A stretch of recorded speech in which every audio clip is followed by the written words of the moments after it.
Hey YouTube, how you guys doing today? Kevin here coming at you with another video. So today we're going to be pulling the engine off of Brian's bike. This bike right here is a Yamaha GT80, same as the MX80. Could even be an MX80. They're the same exact bike. So what we're going to be doing today is we're going to be pulling the engine off because this bike right here, this motor is going to be modified. Yes, you heard me correct. Modified to get a little bit more power out of it and to make a sleeper out of it. So, but in order to do all this, we got to pull this engine off the frame so we can work on the bench. Now, I had dedicated an area for the parts and pieces because you got to keep all your parts and pieces, especially if you're dealing with a lot of bikes like I am. No, not that kind of bike. There we go. Okay, that kind of bike. So I'll show you guys where I keep a lot of stuff, parts and pieces. I make cubbies for them, and I'll show you. So right over here, you can see I got this nice bench right here. It's got a bunch of stuff because I've been taking apart stuff, getting rid of stuff like, well, here's a Suzuki LT125 engine. But that area right there is going to be for Brian's bike. So when we pull parts and pieces off them, we can stick them in there and then we know where they are. Alright, so let me get you guys in the stand. But before I do, if you guys like repair videos and how to, please hit that subscribe button and the bell icon so when I post a video, you guys get it. And I want to say thank you guys. We are on the race to 6,000 subscribers. Yeah, currently, when I checked it a little bit ago, it was 5,931 subscribers. So I just want to say thank you guys for all your support. It means a lot to me. Well, let's get you guys in the stand and we will get crack-a-lacking. Where does one start when they're pulling apart a bike? Well, it's real simple. First thing you want to do is take off any covers or anything that can get damaged, like the tank, the seat. But the seat can stay on and just get popped up, and then we'll take a look. Now, I have not been into this bike yet, so as you're seeing it, I'm seeing it. All right, and you can see right here, they already got a piece of foam in there. This tank is on there like this. It's got some fuel. And of course, I look at the problems already. The problems are already started. Look at this. They filled this in with silicone. Silicone, electrical tape. Well, it's electrical tape. Look at that, guys, huh? See? So we're already starting to see problems, and we just pulled it off. Now, you might ask yourself, why did they do that? Well, I'll tell you why they did that. They filled that up with electrical tape. Because see right here, there's supposed to be some rubber pucks. Okay, and oftentimes they rot out, they fall out. Here's a what do you call it there, saddle. Okay, if the saddle's gone, the tank moves around, slides back and forth, it's also missing the rubber clip that holds it on. When that's missing, these right here fall out, or they took them out and couldn't find them, and then they decided to use electrical tape. Either way, we have them, so we're going to use them again. We're going to put them on there, we're going to fix that correctly and put this in a safe spot.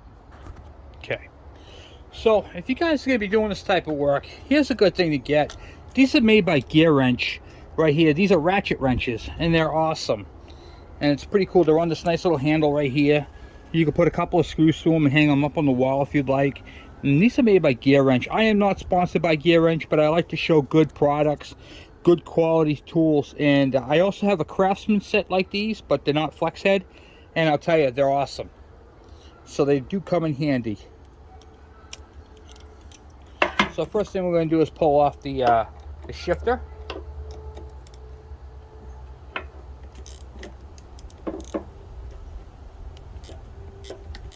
And you can see how far the screw is sticking through right there. Right on the end. So you can tell that that screw is right here sticking through is clearly incorrect. So we're going to have to put the actual screw into that.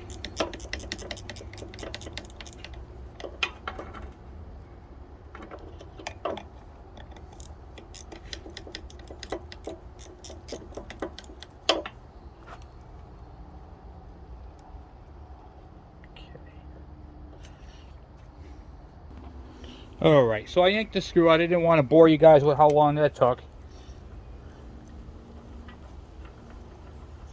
We're just pulling off the Kickstarter now. And not the Kickstarter, the shifter.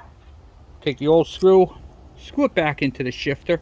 This way, you know where it is. Even though this is an incorrect bolt, Now when I go to put this on, I know I have to replace that, which we're going to do in advance, but you get the idea. Always, for loose parts and pieces, get yourself a bucket.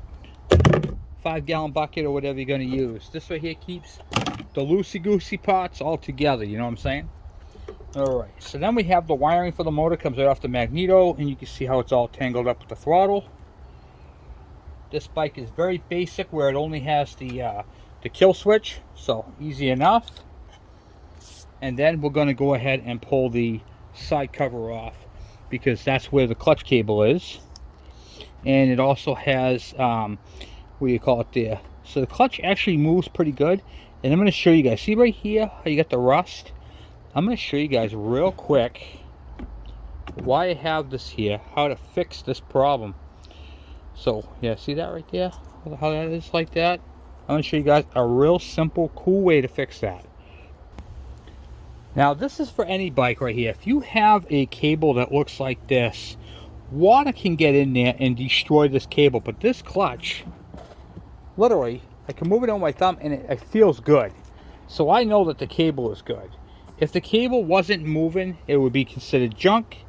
And then, yeah, well, you know what to do. Throw it away and get another one. But this one's not. So we have the damage area right here and right here. So what we're going to do is we're going to go on the opposite side of that.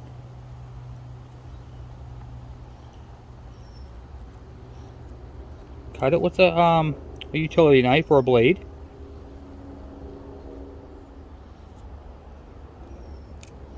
Probably saying, Kevin, what are you doing? I'll show you.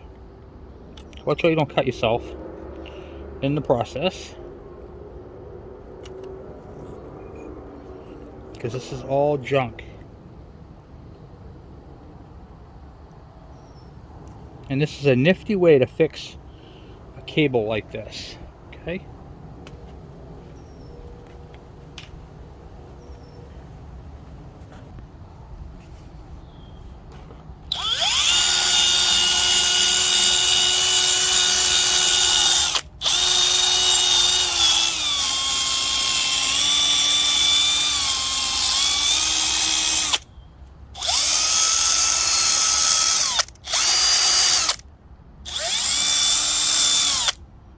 Okay, looks good. Okay, so now what I'm going to do is I'm going to leave this the way it is for right the moment. Typically what you would do is you would take a piece of heat shrink, slide it over the cable, which is still hooked up in here, and heat shrink it onto it, and then basically you put an insulation back on it. Okay, so there's that technique. There's one other technique that I'm going to show you guys real quick. If you had like a small section, if you had a small section right here of exposed wire, here's another tip you can do. You can literally use liquid electrical tape, and it's black rubber like that. And I mean, you can do it to this one too, but where we're going to be pulling this all apart, this is going to be touching everything and getting this everywhere. So what we're going to do, we're going to pull the side cover, get the cable off, and then we got to put a heat shrink on it. We're not doing that right now, but I wanted to show you the two techniques. We'll do this at a later date. Do not use electrical tape. That's terrible. It comes unraveled and it doesn't hold water. You want to make this waterproof. And to do that, heat shrink tubes, or you can use the liquid electrical tape. Replacing cables on an older bike is always the best way if you can find them. Sometimes finding a cable is like trying to find a needle in a haystack. It's terrible. Alright, so let's get that clutch cover ripped off and do the inspection on the back. You might notice how there's two covers. There's an outer cover and an inner cover. If you remove the outer cover, this is going to expose your points, and right here is your adjustment nut for your clutch adjustment, which when we put this bike back together, we're going to be doing a whole video on clutch adjustments and setting up on this. And these bolts are stripped out, so I don't know if they're going to come out. Oh, yep, that one came out. Okay.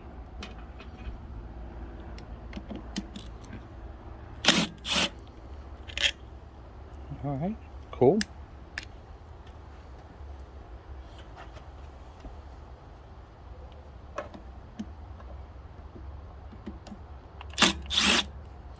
And all four of them were in there, so I'm impressed with that. Throw them right in my bucket.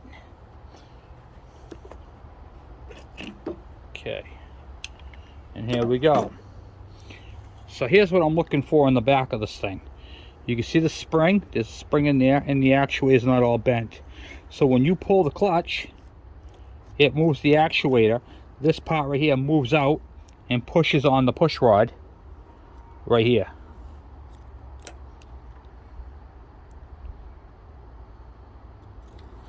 And you can see that there's a lot of oil in there and all covered up in here. So we're going to be replacing some oil seals. Okay, fair enough. Alright, so now on this side we have the, whatchamacallit there. This side disconnected except for the chain. We'll do that next. And there's another no-no right here. I'll show you what happened on this. So, right here, I don't know if you can see that or not. Let me try. Yeah. Yep, you can see it. So, right in the front here, they have two master links. Let's rotate this wheel a little bit and get it over there.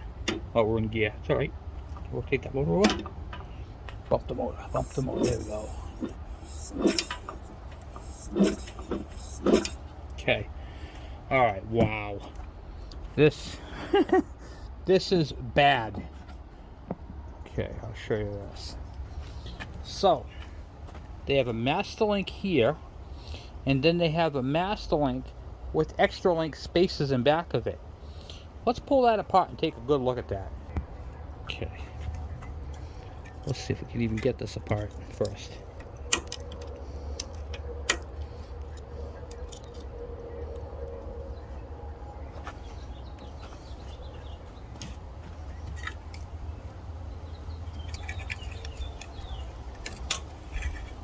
One link off. Fall to the ground there. And this one too. Okay. Alright. Pick that up. Two clips. Right here. So let's do the big one first. So here's one right here. They got one spacer. And two spaces because they put a bigger link, and they were trying to take up the space, which is most likely all they had at the time. This is what I call a bike being loved, guys. Okay, I'll take this one apart here as well. Okay. Alright, so I want to show you guys all the parts and pieces from the Master Link system that they had on this thing.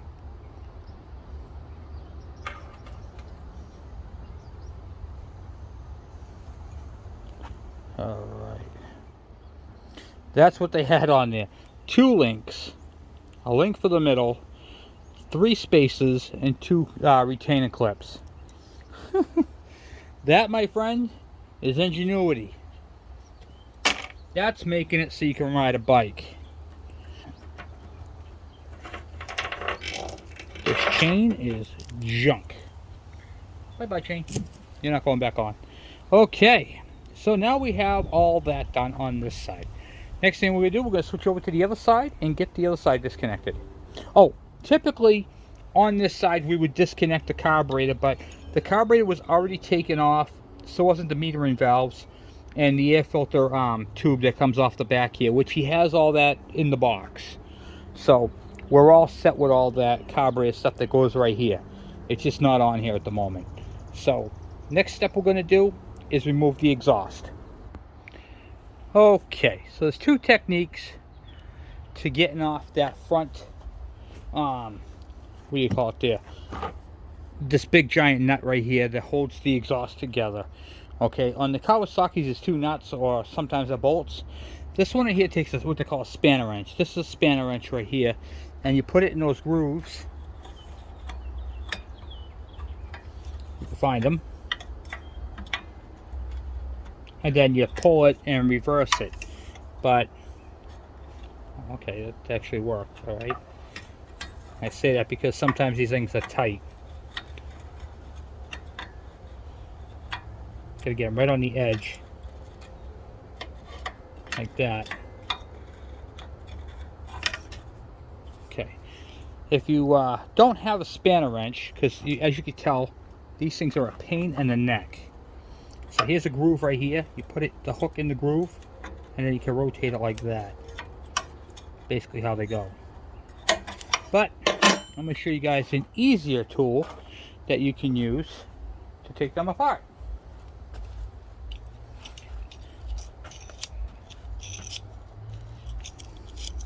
Using a pair of pliers. Just grab them, twist them. That's simple. Then it unscrews. That is how you get that flange nut off. That's it. Okay.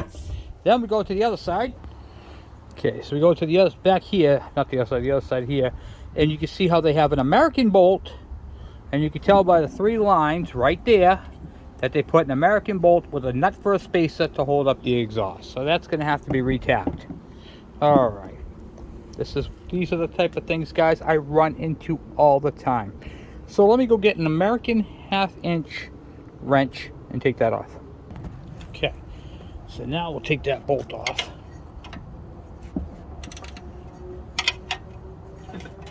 This is one of my gear wrenches. This is straight, it doesn't flex. I have them in flex and the other one. Okay, so what I'm going to do is I have to reach around, hold this exhaust up, and get this nut off. Okay. All right. And you can see how they had it. A nut as a spacer and an American bolt to hold it up. That's metric. Okay. Okay, now we can pull this exhaust right out of here.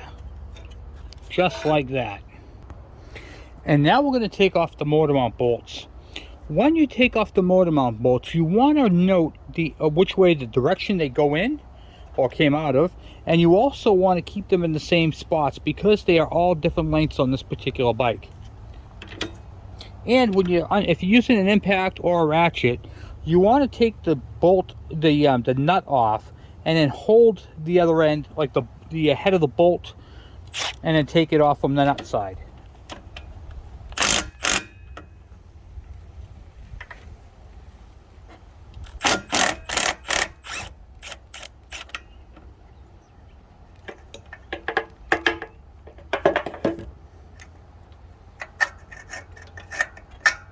This one happened to have a washer.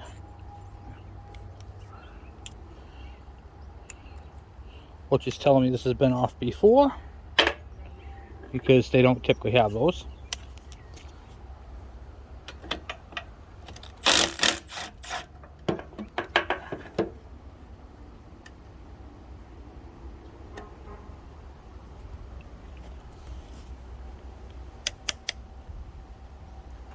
Because the nuts have grooves in them that actually grab, so they put a lock washer on there, and I don't know why. All right, this front one's stuck, so I'm gonna go on the other side after I take the nut off, and just give it a little bit of help.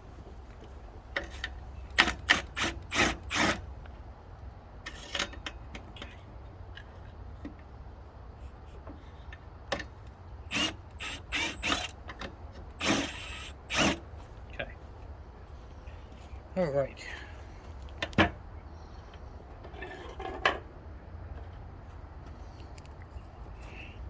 There's that, and then we got one more underneath. This one's going to be a little tricky because it's on the table, so I have to lift up the bike and put something under the motor real quick. Okay, so this one, I'm going to put the wrench on this one, on this side, to hold the nut because of the brake. It's just kind of in a tricky situation. I got a 2x4 jammed under the bike to hold it up. And just hold that up with a wrench. Get that in position.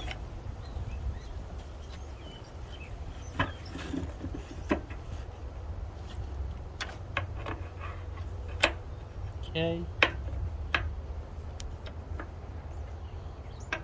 Like so, and then we'll go on the other side and take it off. All right, the other bolt is right here. Kickstand down.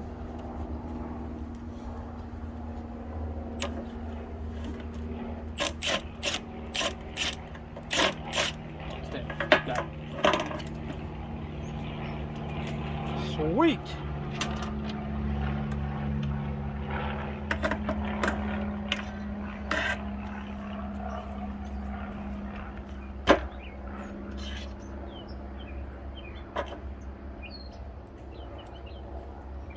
Alright, so we got all 3 motor mount bolts out.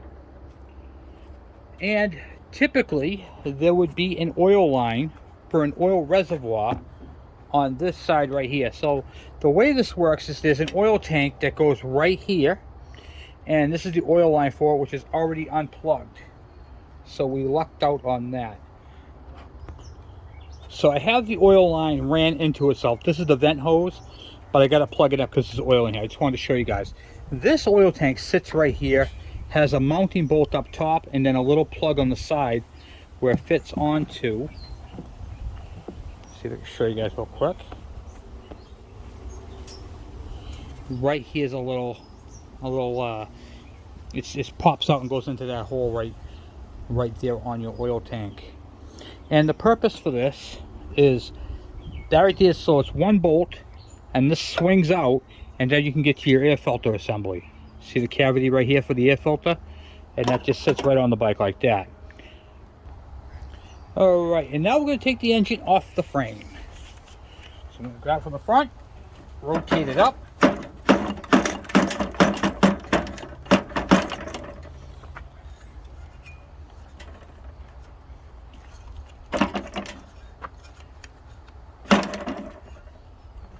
I think it's a pain in the neck, huh? Okay, so I'm gonna get a little pry bar here. I got the front motor mount out, which is right there, if you guys can see that or not. Right there is out. So I'm gonna put this on the frame and the motor, and I'm just gently gonna lift it up. It's just stuck between the frame.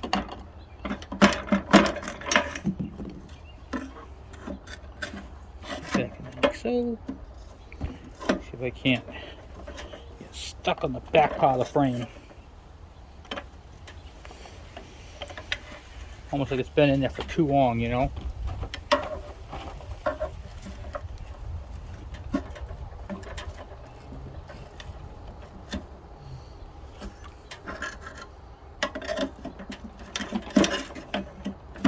Just all the crud.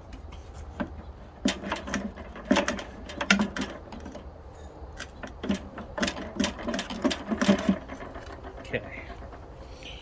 Once you get it unstuck from all the dirt, grease, oil, grime, and everything that kind of creates a suction vacuum to it that holds it in, then you should be able to pull it out. It's frustrating because you feel like you're being stuck on something that you didn't unbolt, but you did. You unbolted everything, and everything on this thing is unbolted.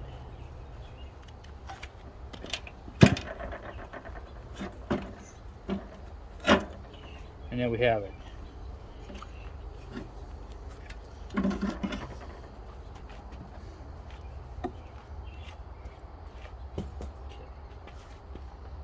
All right, woo! And that, my friends, is how you pull an engine off of a GT80 or an MX80. So we're starting on Brian's bike, getting that all done. We're gonna rip this motor down and do that, but first we have to get Dave's bike motor done because we're gonna do this one in the shop as well. But I wanted to get that off the frame and get started on it. And then we have Robert's bike, which is next. We're going to be working on that one tomorrow night. We're going to see if we can get the top, the tank on, and get the stop putting the back on his together. So real quick, we'll take you on a tour and see what's been going on. I've been working on the bikes and cleaning up the shop and getting it all prepped up and ready for the new season. So we have up there, I got those 2 cabinets. I moved the bench on the back wall there with the KE102 build up top there because I want to get onto that this summer. And then I have my KV75 parts bike right there. This bike right here was built out of parts, completely parts that we had kicking around. And a friend of mine had sent me up some parts, the fenders, the exhaust, all that type of stuff. So this bike right here is actually going to be going together and running. But I just wanted to show you guys that what's been going on. We have literally been pumping this stuff out, and I mean, it's just been crazy. So we have to get that done, and let me show you guys a little bit about what I've been working on. So one, I've been cleaning up right outside the door. I got my, I took apart stripped the bike down, right down to nothing. Was that LT125. I was going to put it together, decided not to because it needed too much, and I really needed to rob too many parts for that one. So I'm just going through things, clean them up, and I'll show you my scrap pile. It literally has been nuts. It has been nuts. I've been cleaning out all kinds of stuff. This is another scrap load right here. Pulled the motor off this right here. Just got rid of, there's the LT125 frame. That's what's left of it when it leaves. That right there is a Honda, what do you call it there? So that was that. That's the XR250R, 1987, which is going to scrap. I actually don't think you've seen that. That was from my scrap lady. And you can just see all the metals and stuff, parts and pieces I've been getting rid of it and throwing out. The gentleman around the corner from me actually threw this one away. I got one of my rabbits underneath there eating the grass. Look at him. Say hello. Hello. He's waving to you guys. Threw this thing away, and the woman met me at the top of the hill. She said, my husband's throwing away 2 machines. Why don't you come down and grab it? So I did, and this one right here is a Husqvarna YTA 24V 48, which means 24 horsepower V-twin and a 48-inch cut. It needed a battery and a solenoid switch, which I had both of them, and this thing runs beautiful. Oh, look at that, guys. I got 2 rabbits out here now. There's a baby bunny too around here someplace. All right, my 2 furry friends, they love carrots. There's one for you. And you want a carrot too? Do you want a carrot?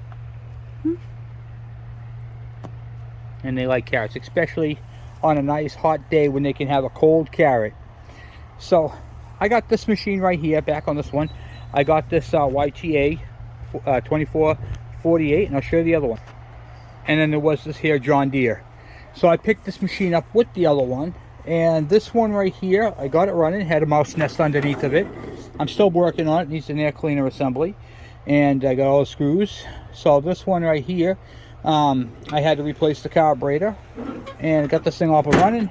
It needs to be oil changed, tuned up, and gone through, and then this right here could be for sale. This is literally what I've been working on. Small engine equipment, lawnmowers, snow blowers. I know, no snow, but people have been bringing them to me. I got one here, one there, one over there. It has been nuts. Pressure washers. And this is the stuff I have left here. That's not the stuff that has gone already. So that's kind of a little bit of input of what I do. Is another one right here that I worked on. A machine, carburetor cleaning. So when I'm not doing YouTube videos, I'm still doing mechanic work. I am just not doing videos on lawnmowers because there's so many people. Musty One does them. I'm going to be doing a few, but I'm not going to be going crazy with them. But Musty One does a lot of them. What do you call it there? And then Harvey Spooner does the Honda stuff. So you guys didn't even see the Honda, what do you call it there? XR250R. That right there came from the scrap lady and pulled it apart. And we got some cool parts off that bike. Now, there was no motor on it when I got it, just so you guys know. But it did have all the handlebars, controls, and all the type of stuff that I was looking for the KE102 build, like the brake caliper for the front, the dual piston caliper, the master cylinder and all that's going to be redone. So we have a lot of cool stuff for that bike. And then, of course, stuff like this, like a nice headlight and a number plate. And this right here just straps onto the shocks. So it's pretty neat, pretty easy to do, and easy to modify to fit any Kawasaki, Honda, or Suzuki, or Yamaha that I want to put it on. I thought that was pretty cool as well. So anyway, guys, I want to say thank you for watching. Thank you for subscribing. Thank you for checking out the videos. And well, guess what? We will be back on them very, very soon. So tomorrow night we're going to be working on what do you call it there, Robert's bike. We're going to be doing some wiring to this and start to fit the parts and pieces into the frame, how they go. And for all you guys who are talking to me about the shocks, I'll bring it up when I do it again. But these are how the shocks go. That's how they mount on, with the expansion chamber down bottom. So I did think they were upside down myself, but it turns out they are correct. So anyway, guys, thank you for watching. Thank you for subscribing. I will talk to you guys later. I'm out.